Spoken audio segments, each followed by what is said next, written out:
cette vidéo sur le Crackle Paint. Les Crackle Paint, c'est en fait de la peinture acrylique qui craque lorsque on la laisse sécher.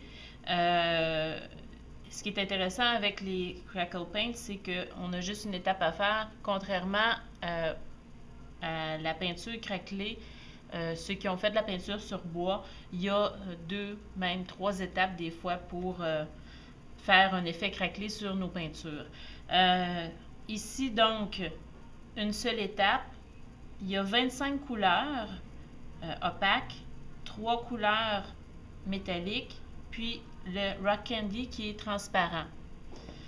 Donc, pour travailler avec les Crackle Paint, alors ce qu'on a besoin, évidemment, un support, moi j'utilise toujours mes tags. Ça vient avec un applicateur ici, qui est en fait un pinceau. Et si vous voyez, c'est une peinture qui est quand même assez liquide, quoique elle est un peu sirop, on dirait. Si jamais vous la trouvez trop épaisse, ce qui est le fun avec les peintures Distress, c'est qu'on peut rajouter de l'eau. Mais il faut faire attention pour ne pas trop en rajouter parce qu'on doit être capable de garder une certaine épaisseur sur notre carton lorsqu'on en applique pour que notre craquelé soit beau. Donc, ce que je fais, c'est que j'essuie pas trop parce que je veux en mettre quand même assez épais. Alors, vous voyez là, j'en laisse quand même beaucoup. Et voilà.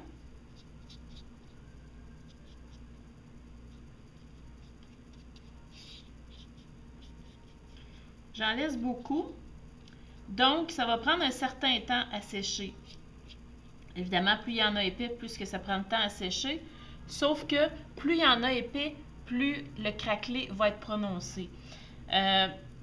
C'est très important de laisser sécher à l'air. On aurait tendance à vouloir faire sécher avec un fer embossé pour accélérer le processus. Il faut absolument que ça ait commencé à craqueler avant de le terminer avec un séchoir. Sinon, le craquelé ne sera pas aussi beau ou prononcé qu'il aurait dû l'être. Donc, on laisse sécher. Ça peut prendre jusqu'à une demi-heure, là, comme il faut, donc prévoyez d'avance.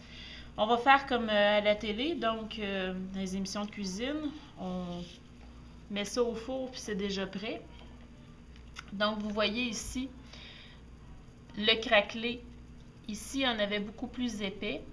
J'espère que vous êtes capable de bien voir. Il y en avait beaucoup plus épais, donc les craques sont beaucoup plus prononcées. Ici où il y en a très peu, ça n'a pas craqué. Alors c'est pour ça qu'il faut être capable d'en laisser une certaine quantité. Donc, on va le craqueler ici.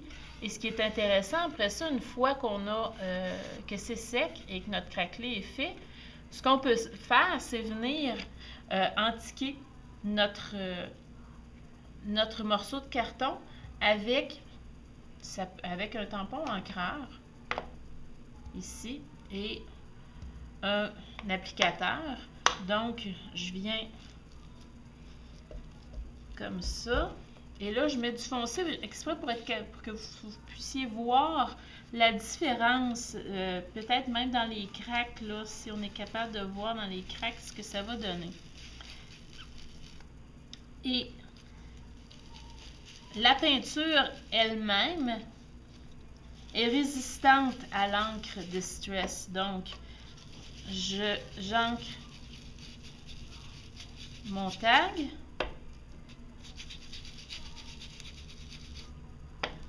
Ici, je viens en mettre et je m'assure de bien venir en appliquer dans les craques parce que même si la peinture est résistante à l'encre Distress, ben, dans les craques, ça peut rester un peu aussi quand même. Donc, voilà. Alors, j'espère que vous êtes capable de mieux voir là, dans les craques. Et si je viens avec un linge humide.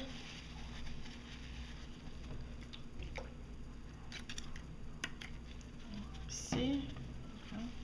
Je vais juste venir enlever. Et vous voyez là la différence où j'ai enlevé mon encre. Je l'enlève parce que de toute façon, elle va se ramasser sur mes doigts ou sur le reste de mon travail. Et voilà. Alors, on a notre morceau, le tag, qu'on a antiqué. On peut même venir en rajouter un peu, là. Ici, comme ça. Voilà. C'est comme ça. Et maintenant, si on veut appliquer une étampe sur notre peinture craquelée, mais on peut toujours le faire. J'utilise à ce moment-là un autre type d'encre. Ici, j'ai une encre Memento, qui est une encre à base de teinture, donc qui est beaucoup plus, qui va rester sur ma peinture acrylique.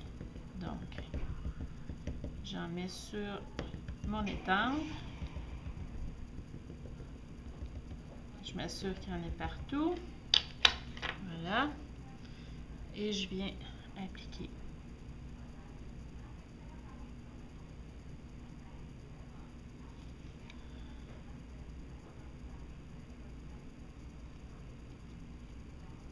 Et voilà.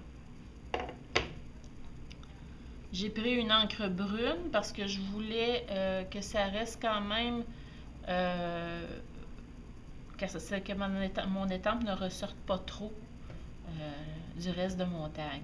Alors là, ça me fait un beau fond sur lequel je peux venir écrire, je peux venir rajouter autre chose. Comme ça.